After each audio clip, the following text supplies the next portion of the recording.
Assalamualaikum warahmatullahi wabarakatuh. Halo anak-anak luar biasa. Pada pertemuan kali ini kita akan melanjutkan pembahasan kita, yaitu tentang persamaan reaksi. Dan kali ini kita akan mempelajari bagaimana caranya menyetarakan persamaan reaksi. Jadi, seorang ilmuwan yang bernama Antoine Laurent Lavoisier, itu seorang ilmuwan asal Prancis, itu melakukan sebuah percobaan yang mempelajari hubungan antara massa zat-zat yang bereaksi dengan massa zat-zat hasil reaksinya. Ternyata Lavoisier menemukan bahwa massa zat sebelum dan sesudah reaksi itu adalah sama, yang kemudian hukum ini disebut dengan hukum kekekalan massa atau hukum Lavoisier. Nah, sekarang kita misalkan gini ya, kita mau membakar kertas. Pembakaran kertas itu adalah salah satu bentuk perubahan kimia atau bisa kita katakan sebagai reaksi kimia. Nah, di dalam kehidupan sehari-hari biasanya reaksi kimia atau perubahan kimia itu kan terjadi di dalam wadah yang terbuka. Seperti kamu kalau ingin membakar kertas, pastikan di tempat yang terbuka. Nah, jadi ketika kita membakar kertas, akan terjadi perubahan kimia dari kertas menjadi abu, arang, dan juga asap, ya kan? Nah, arang dan asap kita katakan itu adalah gas.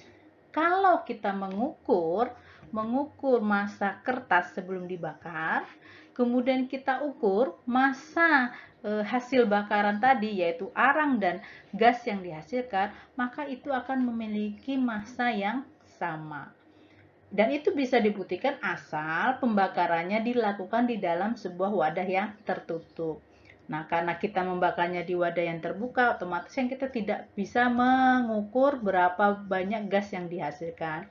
Tetapi kalau kita ukur dalam wadah yang tertutup, itu akan terbukti bahwa massa kertas dengan massa hasil reaksi pembakaran kertas itu akan memiliki massa yang sama. Dan itu berlaku untuk semua perubahan kimia atau semua reaksi kimia. Nah, jumlah massa zat-zat yang bereaksi dengan massa zat-zat hasil reaksi itu dapat dilihat pada komposisi jumlah atom-atomnya. Misal nih, saya ambil ilustrasi, kita ingin membuat sebuah kue ulang tahun. Tentu kita harus tahu ya kan, takaran bahan-bahan yang diperlukan. Misalnya berapa banyak butir telurnya, berapa gram tepung terigu, berapa gram gulanya, sehingga dihasilkan kue ulang tahun yang lembut dan enak. Nah, sama dengan reaksi kimia. Ketika kita ingin memperoleh hasil reaksi yang tepat, maka kita harus mengetahui komposisi takaran atau takaran zat-zat yang akan kita reaksikan. Nah, pada reaksi kimia, komposisi atau takaran zat-zat yang akan direaksikan itu sama dengan jumlah atom-atom yang bereaksi dan jumlah atom-atom hasil reaksinya. Supaya dapat takaran yang pas, maka kita perlu menyetarakan atau menyamakan jumlah atom-atom sebelum reaksi atau atom yang ada di ruas kiri dengan jumlah atom-atom sesudah reaksi atau atom yang ada di ruas kanan. Nah, banyak reaksi itu mudah disetarakan dengan cara menebak, ya, dengan cara menebak. Tetapi buat kita yang masih belajar, masih permulaan, sebaiknya kita ikuti langkah-langkah berikut. Yang pertama, itu tetapkan dulu koefisien salah satu zat. Biasanya zat yang rumus kimianya paling kompleks, yang paling banyak jumlah jumlah atomnya, jenis unsurnya. Nah, beri dia koefisien 1. Kemudian zat lain diberi koefisien sementara dengan huruf. Boleh A, B, C, D, E, F, bebas ya, terserah kasih koefisien sementara. Kemudian kita setarakan terlebih dahulu unsur yang terkait langsung dengan zat yang tadi kita beri koefisien 1. Setelah itu baru kita setarakan unsur lainnya. Biasanya atom O itu disetarakan paling akhir. Baik, kita sekarang langsung ke contoh ya. Saya punya reaksi pembakaran gas metana menghasilkan karbon dioksida dan uap air. Kalian bisa lihat persamaan reaksinya. Di situ ada gas metana bereaksi dengan gas oksigen menghasilkan gas CO2 ya. Oh maaf itu ya, duanya ketinggalan, CO2, gas CO2 dan gas H2O atau uap air. Baik, langkahnya yang pertama, seperti yang tadi ya, tetapkan salah satu zat itu dengan koefisien 1. Kalau kita lihat, itu kan ada CH4, ada O2, ada CO2, dan ada H2O. Dari keempat zat itu, yang memiliki rumus kimia paling kompleks itu adalah CH4. Dilihat jumlah atomnya itu ada 5. Yang lain itu O2 jumlah atomnya hanya 2. CO2 jumlah atomnya 3. H2O jumlah atomnya juga 3. Jadi yang paling kompleks itu adalah CH4. Maka beri dia koefisien 1. Kemudian yang lainnya beri koefisien huruf. Boleh A, B, dan C seperti contoh saya. Atau pakai huruf apa aja bebas ya. Nah, kalau sudah, sekarang kita setarakan jumlah seluruh atomnya.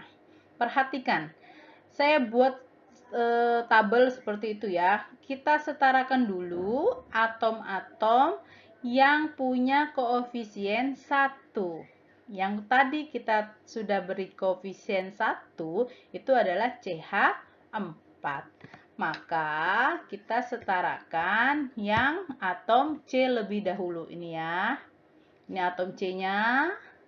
Kita lihat jumlah atom C di sebelah kiri. Nih, sebelah kiri ini ada di sini. C di sini jumlah atomnya 1. 1 karena punya koefisien 1 berarti 1 kali 1. Maka jumlah atom C sebelah kiri itu adalah 1. Kemudian yang di sebelah kanan lihat, ini C-nya. C sebelah kanan ini ada 1, punya koefisien B. Maka 1 kali B itu sama dengan B. Maka tadi sesuai hukum kekekalan massa, massa sebelah kiri sama dengan massa sebelah kanan. Berarti jumlah atom kiri sama dengan jumlah atom kanan. Jadi yang sebelah kiri 1 itu sama dengan sebelah kanan yaitu B. Di sini kita punya penyelesaian yaitu B sama dengan 1. Sekarang kita lihat atom H. Atom H ini sebelah kiri itu ada 4. 4 dikali 1. Berarti sebelah kiri atom H-nya ada 4. Sebelah kanan, nih sebelah kanan ya, H-nya ada 2. 2 dikali C. Itu sama dengan 2C. Maka kita selesaikan dengan substitusi. 4 sama dengan 2C.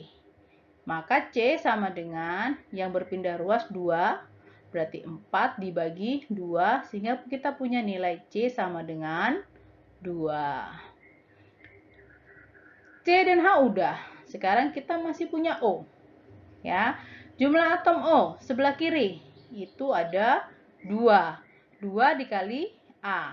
Ini 2A. Yang sebelah kanan, perhatikan, ini ada O, ini juga ada O. Ya. 2 dikali B. Ini tambah, kita tulis tambahnya. Kemudian C-nya, ini yang belakang ada 1, 1 kali C berarti C. Ya. Jadi 2 di sebelah kanan itu ada 2B ditambah C. Kita selesaikan. 2A sama dengan 2B ditambah C. A kita belum punya nilai A. B kita sudah punya nilai tadi 1. C kita punya nilai 2. Ini kita masukkan.